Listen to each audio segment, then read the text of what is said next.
Today I'm going to be going over retaliation. What is retaliation? How does it come about? What's workplace retaliation? Retaliation is most likely the most common type of employment lawsuit. It's essentially when a person complains about something or engages in some kind of protected activity that the employer or supervisor or manager does something to adversely affect the person's employment. So a very common example would be to complain about some kind of workplace injury or workplace wage and hour violation, and the employer just turns around and says, you know what, we're going to have to cut your hours, we're going to have to let you go, you're not a team player, things like that. It's a very, very common situation that happens. Usually the employer is going to try and engage in some kind of pretext where the employer will say, well, no, it had nothing to do with your complaint. It really just has to do with, well, we're starting to downsize, or you've been showing up late, and here are some write-ups. That's essentially what starts to happen, is that the employer will look for ways to get rid of the employee, and that will be essentially a retaliation. But it's usually pretty soon after an employee starts making complaints about certain types of activities. So we'll just go through what a person needs to prove in order to prove retaliation, so that an employee, whether you're watching or you know someone that is needing help in this kind of situation, can be properly put into the right course of action. One tip that I always recommend is that if you are going to complain about some kind of activity that's going on in the workplace, that you do it from a personal cell phone or a personal email address, and you send it directly to a supervisor or HR, someone in the company that has the responsibility to act on these kinds of grievances. The reason why to do it from a personal cell phone or a personal email address is that, for example, if you have a company phone or a company email address, the second you get fired, you're most likely going to get locked out of all those messages, all those emails. You won't have access to the phone anymore, and then you won't have the evidence of yourself showing that you have complained and you've tried to rectify certain situations in the employment. So it's very important to do it from a personal phone or a personal email address. That way you can have that evidence later on.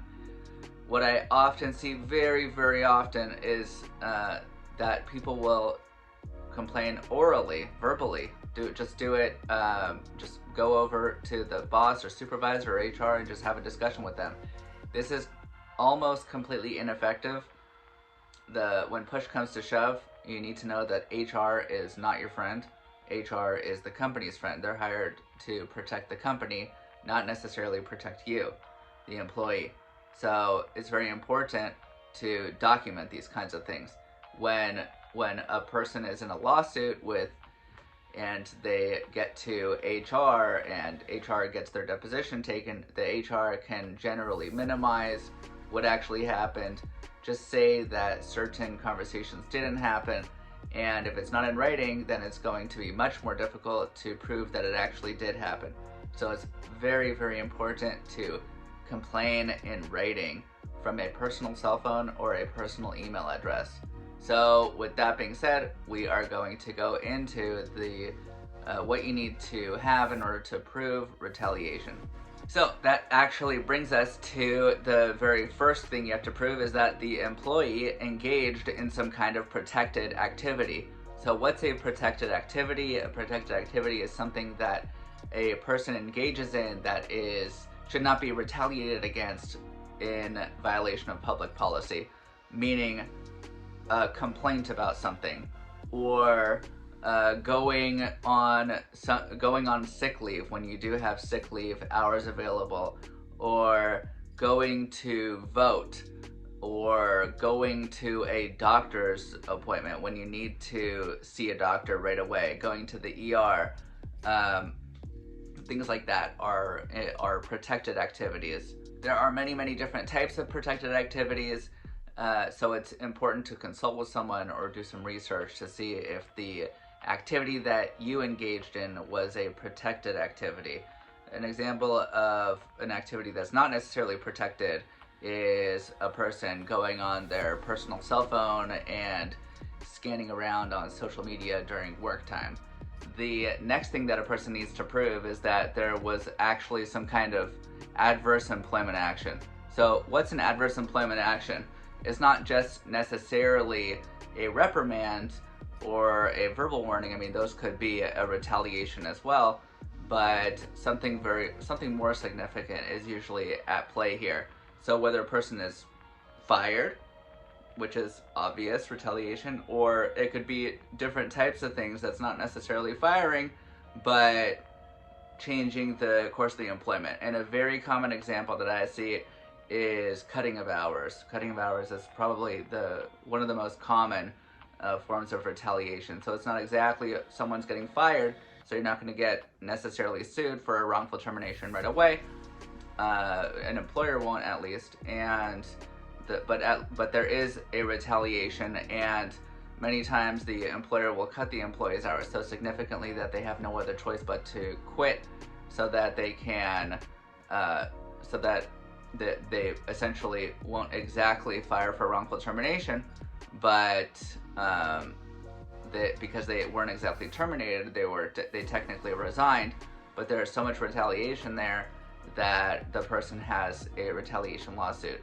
I've seen situations where a person would go from full-time to just working a few hours a week, and it was after some kind of protected activity, informing the boss that they have a disability, or informing the boss that they are pregnant, things like that, where they're not exactly going to terminate the employee, but just demote them or cut their hours or do some kind of real significant change in the terms of the employment relationship. And so the next thing that you need to prove in order to show a retaliation lawsuit is that this engagement in the protected activity was a substantial factor in causing the adverse employment action. So you have to show that informing the boss that you're pregnant was a substantial factor for them cutting your hours, or that because you went to the doctor and they chose to fire you, or because you refused to work through your breaks, they decided to demote you and give you lesser pay. You have to show some kind of cause and effect. The buzzword here is substantial factor, and then essentially you got to show that you were harmed by this adverse employment action, which is relatively simple to show. Whether you had cut hours, or you were terminated, or you were demoted, these are going to be very substantial, concrete evidence to show that a person was retaliated against. So if a person is experiencing retaliation, the best thing again to do would be to document it from a personal cell phone, personal email, tell the boss, tell the employer or HR that in writing that you feel that you are retaliated against because X, Y, and Z, you engaged in this kind of protected activity, and this is what the employer is doing in response to your engagement in the protective activity, and you should be able to show your retaliation case much more easily. I hope this was helpful. Let me know if you have any questions, comments, and looking forward to discussing more employment-related issues.